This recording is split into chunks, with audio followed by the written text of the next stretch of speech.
आज वीडियो में आप मला बराती आए से पहले जो हल्दी होते हैं लड़की पक्ष में सिन्हा परिवार में ओकर वीडियो आप मला देखे मिली और सिन्हा परिवार के पूरा रीति रिवाज नेंग मला हमारे यूट्यूब चैनल में आप मन देख सकते हो संगवारी हो। पुराना वीडियो हाबे एकर पहले मैं 2-3 पार्ट बना हूँ, वहाँ आप मला सिन्हा परिवार के रीति रिवाज नेंग देखे मिली।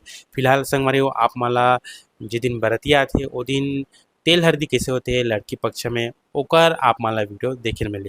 तो ये वीडियो अंत तक जरूर देखो। वीडियो अच्छा लगी लाइक कर दू, चैनल में नवा हो तो चैनल ला सब्सक्राइब करके बेल आइकन जरूर दबा दू संगवारी हो। और आप मन के घर में फोटोग्राफी वीडियोग्राफी करवाना हो तो आप मन हमला बुला सकते हो। तो चलो संगवारी वीडियो स्टार्ट करता है।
Leleten kela jaga dan bela mana leten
तर संगवारी हो, आपल्याला व्हिडिओ कैसा लगी कमेंट कर दो। वीडियो अच्छा लगी सही तो अपन सगमन कर शेयर कर दो व्हाट्सअप में, फेसबुक में। और आप मन के घर में फोटोग्राफी वीडियोग्राफी करवाना हुई तो आप मन हमारा बुला सकते हो। और हमन के संगवारी हो फोटोग्राफी के लिए, तो फोटोग्राफी आप मन ला फोटोशूट हमारे Instagram ID Jagdev Kumar blog में मिल जाही संगवारी। वहाँ अपन हाँ देख सकते हो यहाँ कैसे कैसे मन फोटोग्राफी करें। तो 2 दिन रही संगवारी हो, हल्दी के दिन और बारात अही परगही ततिक जान तक ले हमार ऑर्डर रही से ओकर बाद हमन ह घर वापस आ गए। व्यवस्था बहुत अच्छा रही संगवारी हो, अच्छा सपोर्ट रही से परिवार के। और सिन्हा परिवार में हमला पहली बार शूटिंग करे के अवसर मिली से, हमला जाने के मौका मिलिस कि सिन्हा परिवार में कैसे रीति रिवाज नहीं होते। तो आप मन के घर में भी शादी ब्याह होते तो आप मन हमला फोटोग्राफी वीडियोग्राफी बर जरूर बुलाऊ। तो संगवारी हो मन मिलते हैं चलो एक नवा वीडियो में, तब तक के लिए जय हिंद, जय भारत, जय छत्तीसगढ़।